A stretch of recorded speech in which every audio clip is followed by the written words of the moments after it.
YouTube family, welcome to the show. Smash like and subscribe and say hello in the chat as we tie a bow on the FIFA Intercontinental playoffs and the World Cup is set. Vamos! It's official. The World Cup group stage is set. Costa Rica is the 32nd and final nation to book its place at the biggest show on earth. And New Zealand, like my Peru, will be watching the action from home despite dominating the bulk of today's FIFA Intercontinental playoff final. And I'm joined by Michael Lahoud, Jonathan Johnson, to analyze the final chapter of the Qatar 2022 qualification campaign. Qué Golazo begins right now. Hey, everybody, welcome to Qué Golazo. Des Norris, why the hell did you make me say Peru in that intro? I want to try and forget about it.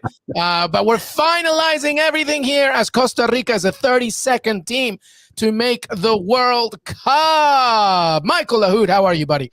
I'm actually sleepy after watching that finish to that match, but rejuvenated for this show. Well, it was better than yesterday. All right, Jonathan Johnson, how are you, sir?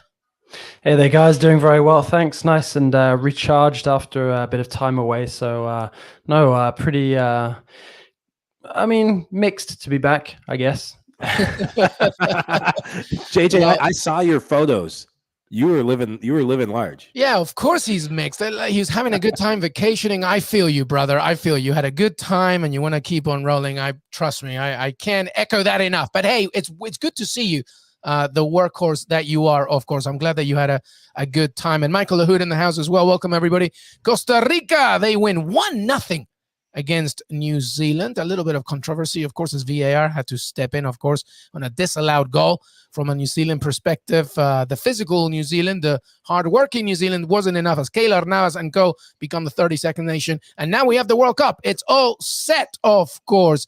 All right, let's talk. We're going to talk about the game. We're going to take a little break. Jonathan Johnson will update us on some other pieces of information that are going around, and then he'll leave us, and then Michael Lahoud and yours truly will wrap things up. And obviously, if you have any questions, drop them in the chat, of course. But Los Ticos, 32nd team, final nation to qualify, the fourth nation from CONCACAF, by the way. Of course, that's Canada, Mexico, and the United States men's national team as well. It's their sixth straight World Cup appearance, all since 1990. But they do join a tough group here, Spain, Germany, and Japan in Group E. Michael Lahoud, initial reaction from the game itself as Costa Rica wins 1-0. I remember when we did the preview to this match, I predicted a wild, crazy, beer-filled prediction of 3-0 Costa Rica. It could have easily been 3-1 or 3-0 had they not given up that first goal to Costa Rica. New Zealand, I did not expect Costa Rica. I don't even think Costa Rica expected to get that early goal because they just sat back for much of that first half and for majority of that match. And the goal came from Joel Campbell doing what he does best in that striker role. He pounces on half chances. The goal came really out of nothing. Off a throw-in, the youngster, Bennett, he gets in behind Bill Tulioma, who's not the fastest player, and then across in the box, only one Costa Rica attacker in the box, Joel Campbell. He beats two New Zealand defenders to the ball. I think it was Clayton Lewis and Nando Pinaker to the ball. Hesitation cost New Zealand at the end of the day. Yeah, I mean, I don't really want to sound like Debbie Downer, but I kind of feel like both of these decisive World Cup playoff games have kind of been in the same vein that we've seen a lot of the Nations League this summer. Really feels like it came at the worst possible time for all of the teams. You've got all the players who are pretty gassed after quite long seasons, some seasons still in activity, obviously over there in the States and elsewhere in North America. And it feels like at times, like there's a lot of these teams who probably could have given more, done better if the timing had been a bit different. Because I mean, just speaking from a personal perspective, having watched France against Croatia in the Nations League live last night at Stade de France, that was a World Cup final 4 years ago. Yet it felt like, it was a sort of remedial sort of lower half of the table in like a Ligue 1 or a Premier League match. It was really... really, really underwhelming, and unfortunately, I feel like we've seen the same, in these World Cup playoffs. And I think it must be really frustrating, especially for someone like LME, when you've got so much emotion riding on it, and to be able to see that the players can't actually give everything that that they're capable of, which ultimately is how I feel that Australia and Costa Rica have managed to book their places. I'm not necessarily saying that New Zealand, perhaps deserved it more. It just feels to me like it wasn't necessarily, a full throw of the dice for all of these teams. I think a big thing in that is this is the first time we've seen in these intercontinental playoffs, it's just a one-off. You don't get the benefit of having a home match and playing in front of your fans. And yes, the Peru match in particular, that felt like a home match for Peru. You're playing in a neutral site, a neutral venue with all the cards on the table for all the marbles. And both of these matches, it felt like teams were playing not to lose rather than to win. Costa Rica in particular, once they got that first goal, it was more a matter of let's not screw this up rather than, hey, let's put them to the sword and get that second goal. Yeah. I mean, I think as well with Costa Rica, you can see that the experience that they have, I mean, this is what, their third consecutive World Cup now, the experience that they've garnered, in those appearances, it shows through when you've got somebody like a Keylor Navas. I mean, even Joel Campbell, the goal scorer, he's a veteran now of a couple of World Cup appearances. And, that kind of experience, that sort of, seasoned approach to squad building, that really pays off in a match like this. Yeah. And honestly,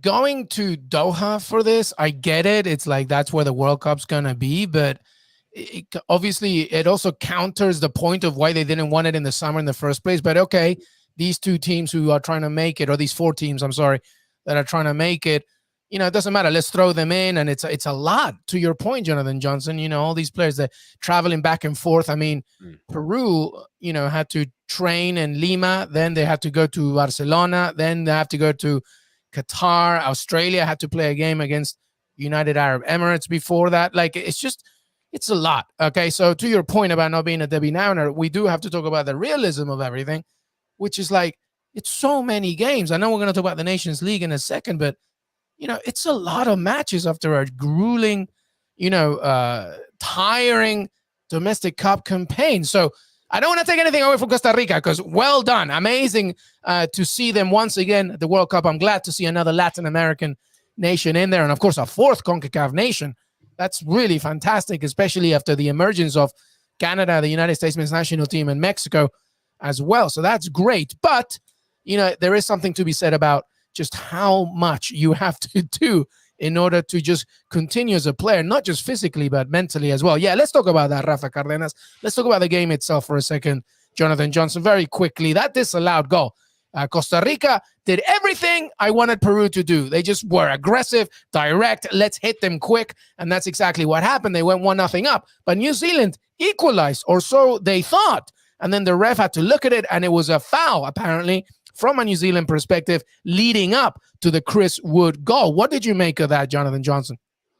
Yeah, I mean, we seem to have a lot of these incidents these days where you discuss it and, you've seen them given, you've seen them disallowed. It's really frustrating, especially when it plays such a decisive role.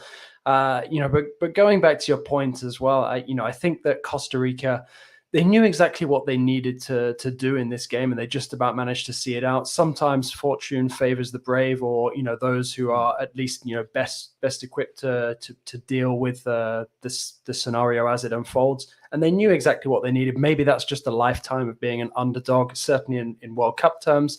They rode their luck a bit when they got the decision going in their favor. But otherwise, it was a pretty efficient performance to try and blunt that Kiwi side. That goal, you talk about game of inches. That is a goal without VAR. That goal stands. Yeah. And I think it topples Costa Rica over, because if you're talking about doing just enough by the skin of your teeth, Costa Rica did just that today. New Zealand, on paper, in terms of stats, in terms of just about every other metric you can have in the game, they probably did more to win the game, but it's that quality in the final third that cost them. On that goal, Chris Wood finally getting free and getting that touch, getting that what seemed like a goal, and it was a foul at the end of the day. When you wrap your arms around an opponent's leg, you can never do that. That's always going to be a foul, and the referee and their crew got it right, I believe. But going further into that match, in the second half, Costa Rica makes the change. Brian Ruiz, the elder statesman, the Benjamin Button of this team, he just keeps showing up. He keeps playing. I thought he brought a little bit more calm to this Costa Rica team in ways that they didn't have in the first half. And then Borges and a lot of the players, they just look tired. They look leggy. And it was back to, rather than playing a 4-4-2 formation, which they opened the game with, they went to a back five. And you know what's going to happen with the Costa Rica team that plays a back five. They're going to absorb pressure, let you have the ball, and have you lump balls into the box. Let Kendall Waston and Keylor Navas come to get the ball. So yeah, I mean, go ahead, Jay. Well, I was going to say, Mike was saying how leggy this Costa Rica team looks, but then when you consider how old some of the key guys are, like you mentioned, Borges, 34, Brian Ruiz, 36, I mean, Brian Oviedo in there at 32, Kendall Waston at the back as well. Yeah, exactly, 34. You know, for these guys, it's going to be their last hurrah. Keylor Navas, 35. I mean, a lot of quality players in there, a lot of experience, but at this stage in the season, it's I mean, there's no surprise that they're going to be sort of showing a few signs of wear and tear, I think.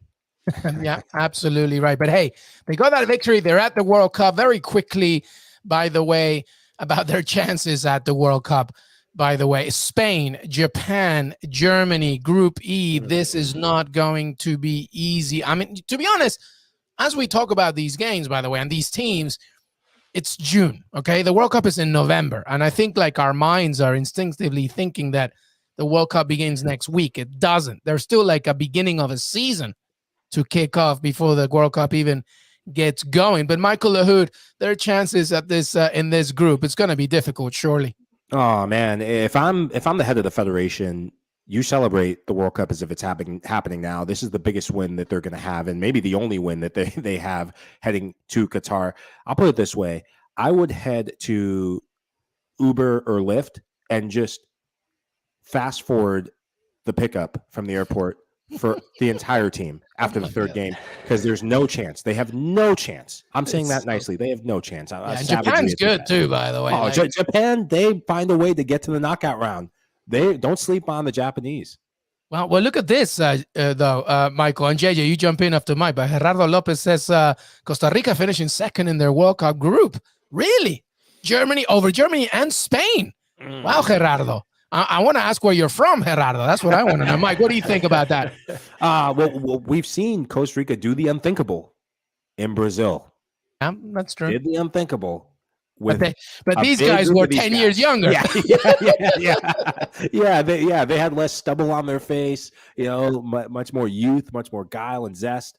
I don't think that's happening. Not a chance. Look at what these other teams are doing. Spain, there's a younger team in Spain. You have the Gavis, you have Pedri, you have so many, and Busquets. I mean, just they're a really good team, and they're getting better and better. Germany, younger team again. You still have some of your elder statesmen, and the Japanese, you can never sleep on them. I think it's going to be too much to handle. Yeah, and listen, what Jonathan's saying right here, it's right. They have nothing to lose. They go in this and they play, and they're at the World Cup. Fantastic stuff. I completely agree, Jonathan, but like Costa Rica does have a job to do at the World Cup, Jonathan Johnson. They still want to get out of the group, so we're just trying to be a little bit realistic here. I'm not taking anything away. They have nothing to lose, 100%. It's just that this particular group is very difficult. I'm rooting for them, of course, but Spain, Germany, Jonathan Johnson, and Japan, who, by the way, are going to shock a few people, I think.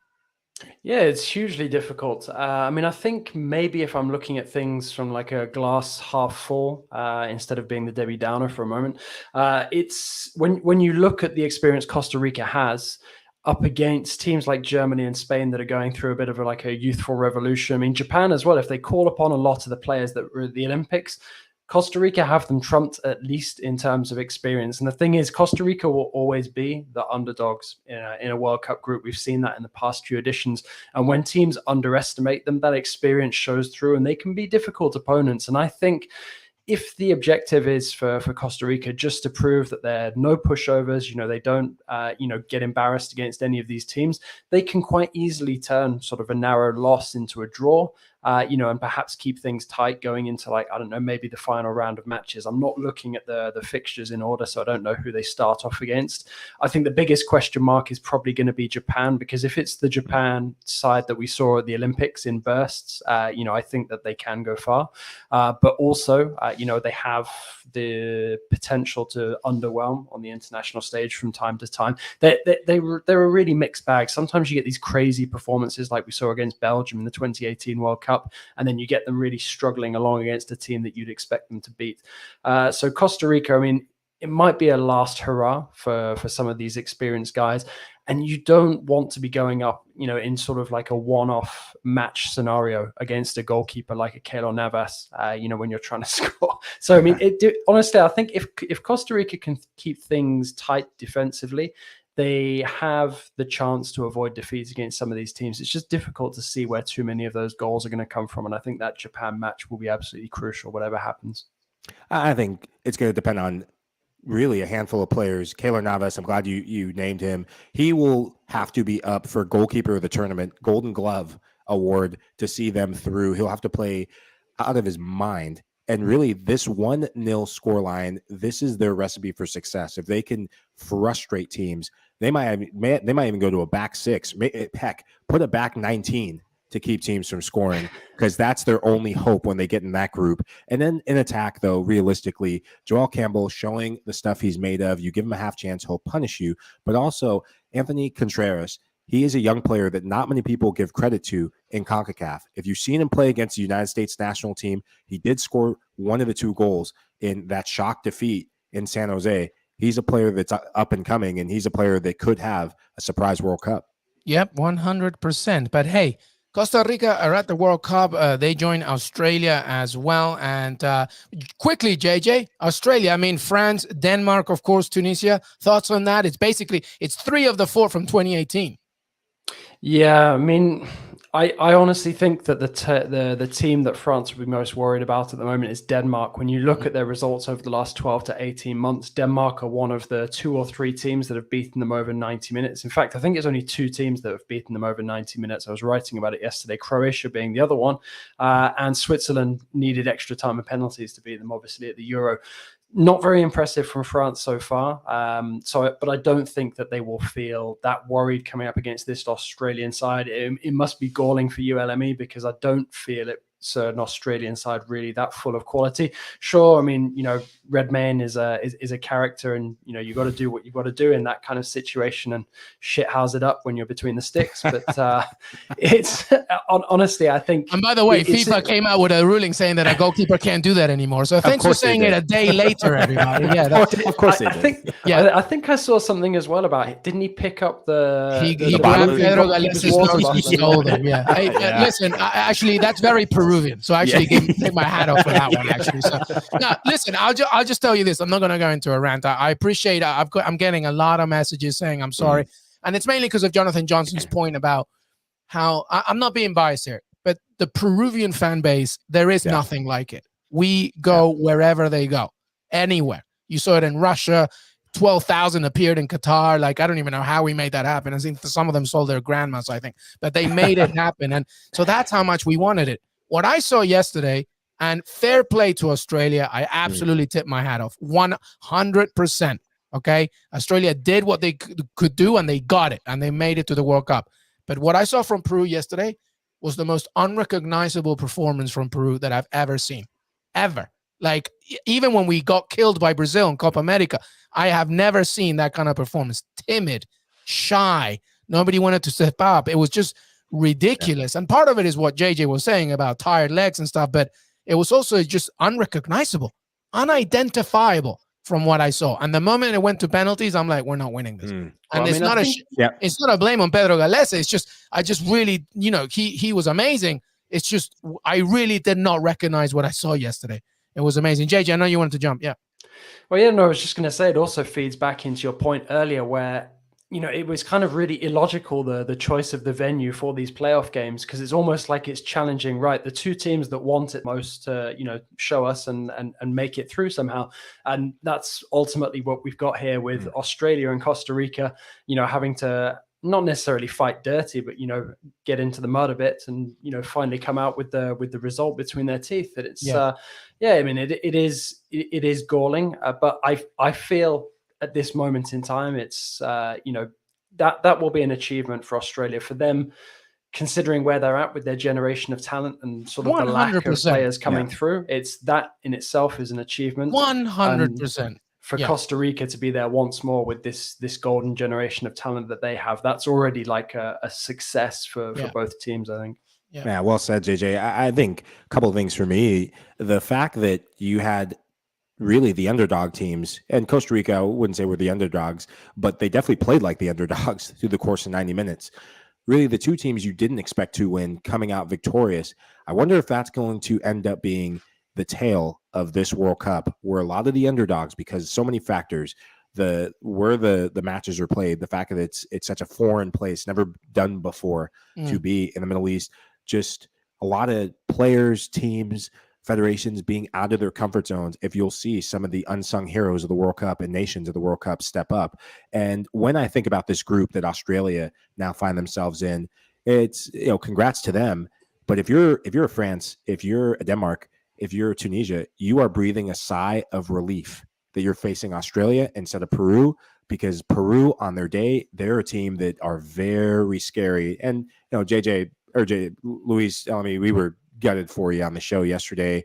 I'm just really glad that you didn't do what most people in your shoes would do. And I know I'd be tempted to do, which, we were going to call the local NYC PD to look for you at a bar in Manhattan.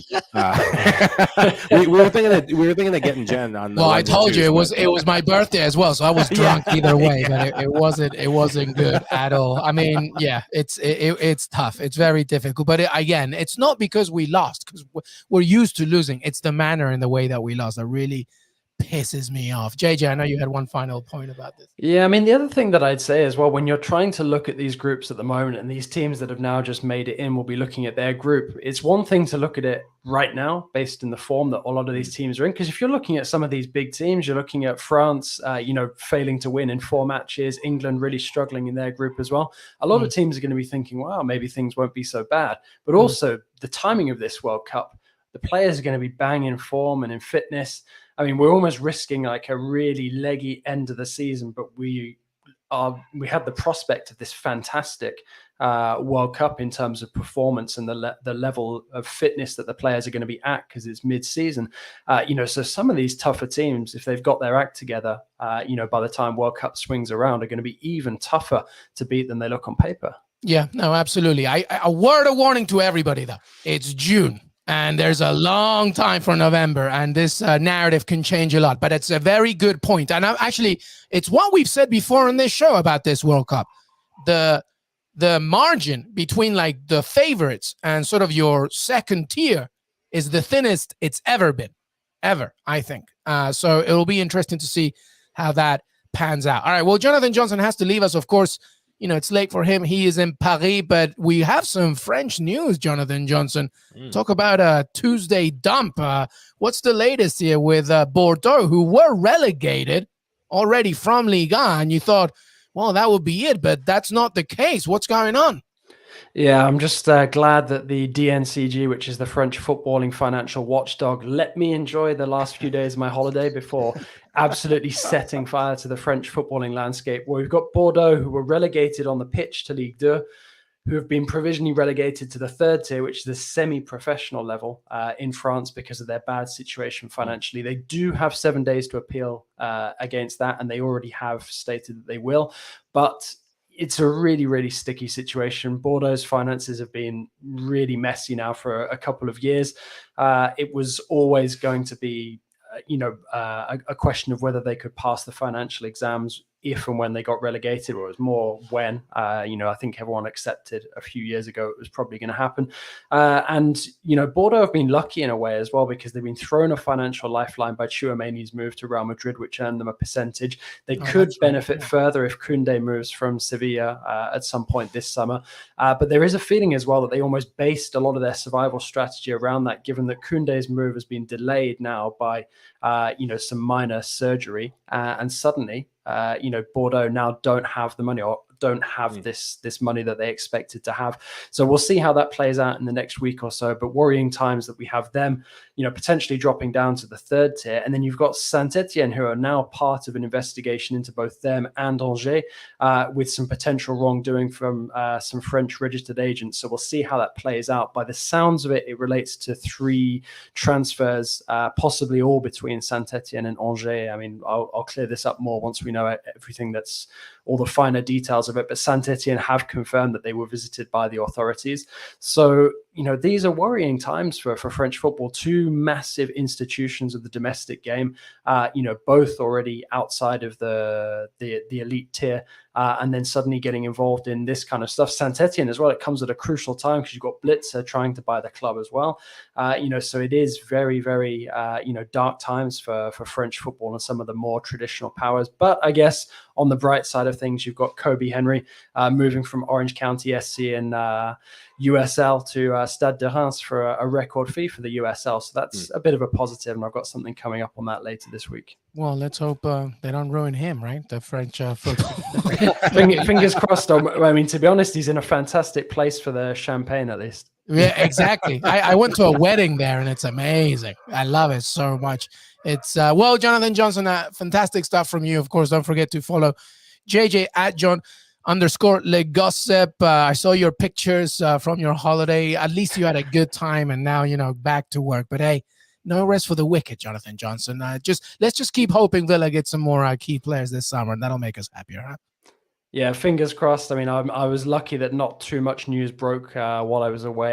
Had my fingers crossed every day that PSG wouldn't be sacking Pochettino just yet. There wouldn't be a development on whether Zinedine Zidane's coming or Christophe Galtier. So we'll see. I got kind of lucky that it was only Luis Campos who was announced by PSG, but expect some more movement on that front as well. So yeah, just as well I'm back from my holiday now. All right. Well, Jonathan Johnson, good to have you, my friend. Take care, buddy. Always a pleasure to have you. That's JJ. JJ, thank you, buddy. All right, everybody. Guys. We are going to take a break. When we come back, Mike Lahoud and I guess we'll just give a little bit of a rundown regarding the World Cup itself and some other permutations regarding the game itself, because JJ brought up a very good point, Michael, about the Nations League and how some of these teams look tired, man. They just look tired. So we're going to talk about that for a bit, but we'll take a break. We'll come back, recap everything, and that will be it. Qué Golazo! Mike Lahoud, LME, JJ earlier. We'll be right back. I found this flaw. There's a loophole that the lottery didn't see, And I won $15,000.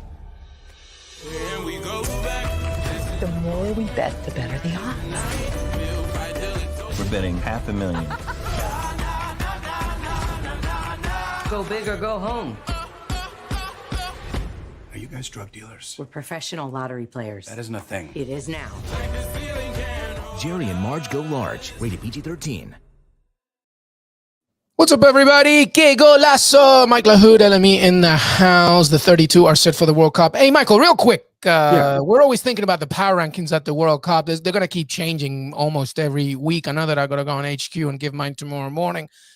Brazil remains the favorite to me, but after that, things have changed for me. So I'm wondering with you now, as you're looking at the World Cup and thinking about it, I know it's not till November. Everybody calm down. We're just having some fun here with the power rankings. But, we're looking at the Nations League and all these matches, and it's been ridiculous. I mean, JJ was talking about France not looking good. England, by the way, just reading here, first of all, they're like trailing to Hungary. Maguire came in and there were boos all over the stadium. There's a lot of things going on.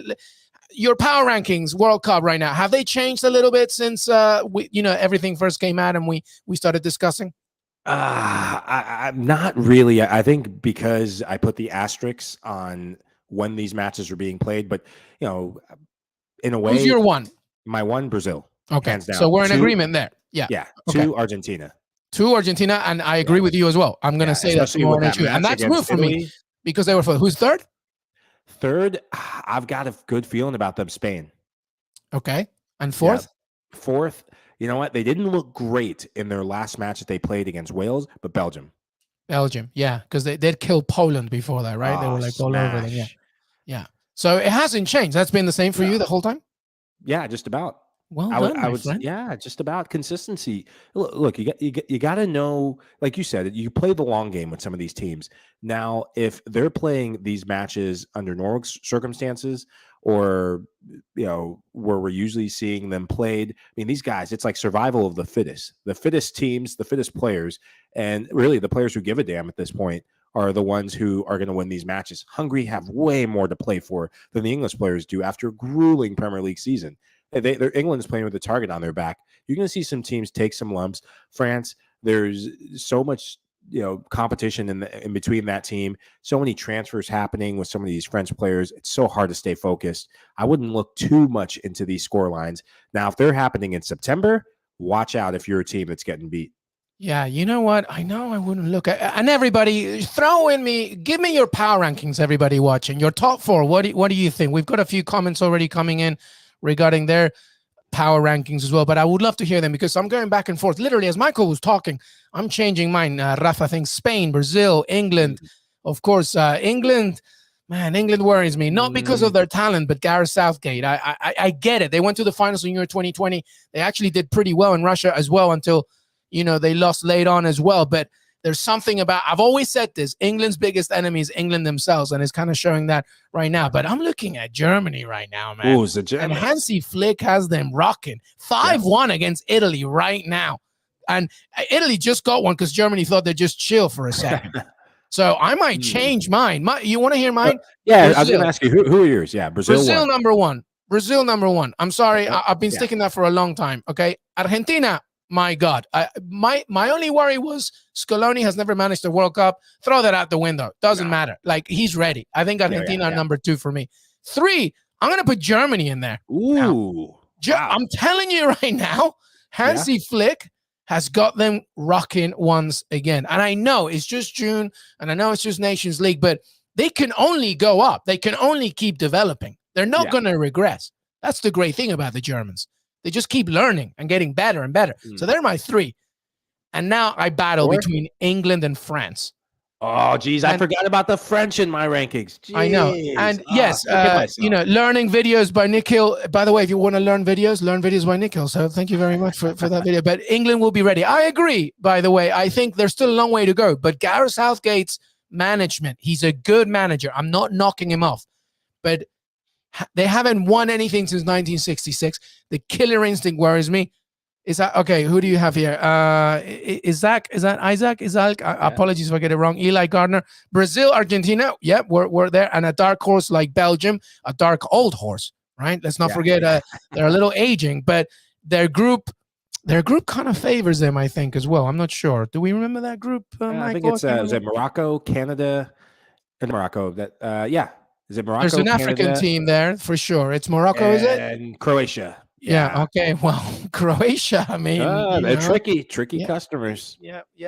All right. Well, so you can see, everybody, that basically the conversation right now is about, we're going with what's hot, what's not right now, but it's also about development, and that's why I have the Germans pretty high up because they're only gonna get better.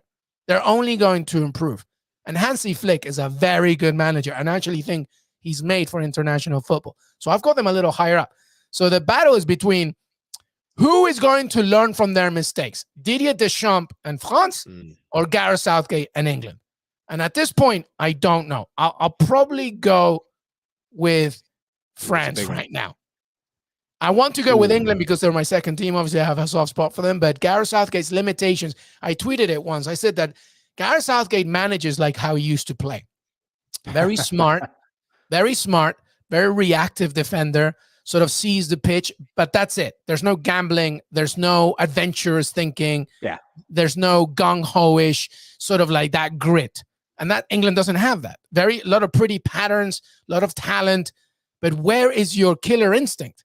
And it's unbelievable to me that you don't have it. And sometimes his selections are a bit weird, Michael. I don't know if you agree or not. I 100% agree. And I think if he doesn't get caught up in the media battle of who should play, who shouldn't. That's always been just the bane of every English manager's existence is you're battling more than just the opponent on the field. You're battling the expectation for the entire nation and the expectation in the words of the media. By this point in his tenure, if he just puts the players really that are based on chemistry, he'll get the best out of this team and also be willing to play young players over certain mainstays. I think of the likes of I love Phil Foden. I love Harry Kane. Yeah.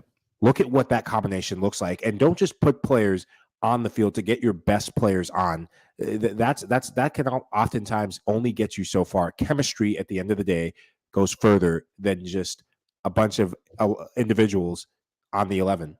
Hungary just beat England 4-0, by the way. Oh, crap. John Stones with a red card as well. Throw Throw the baby. There's no hope. Yeah. I take it back. There's no hope. I just don't know. Jerry likes my idea from this morning when I said that I was talking to Fabrizio Romano how every team that didn't make the World Cup, let's just go to St. Thomas or, a team like or an island in the Caribbean and just bring all the nations that didn't make it to the World Cup. Peru, Colombia, Italy, Egypt. Sierra Leone, Nigeria. Yeah, let's bring on Sierra Leone. Why not? Let's have Jamaica. Let's have a fun party. I think that would be so. we're in charge of the Star beer. You haven't lived till you had Star. We'll deal with the food, I think. All right, but everybody, no, not Russia. There's no, come on now. Staying away from that. Yes, Norris, my God. Hungary wins 4-0 against England. Do the double. By the way, at Molineux Stadium, so just don't go anywhere near Birmingham, basically, for that. That's ridiculous. But this is what happens when you don't pick Aston Villa players, by the way. All right, so the power rankings, I think we're kind of similar in the top, and then it's towards the bottom. That is an issue. All right. Aside from that, before we say goodbye, Michael Lahoud, some news. Darwin Nunez officially announced Erling Haaland yesterday. Some good. We've said that it's going to be the summer of strikers this summer from Fabrizio Romano. Sadio Mane reportedly getting closer to Bayern Munich. We have to see about that, which also means about Lewandowski going to Barcelona. There's a lot of action going on. Is there something specifically that you're keeping your eyes on regarding this summer about a major acquisition that's either A, already happened, or B, about to happen?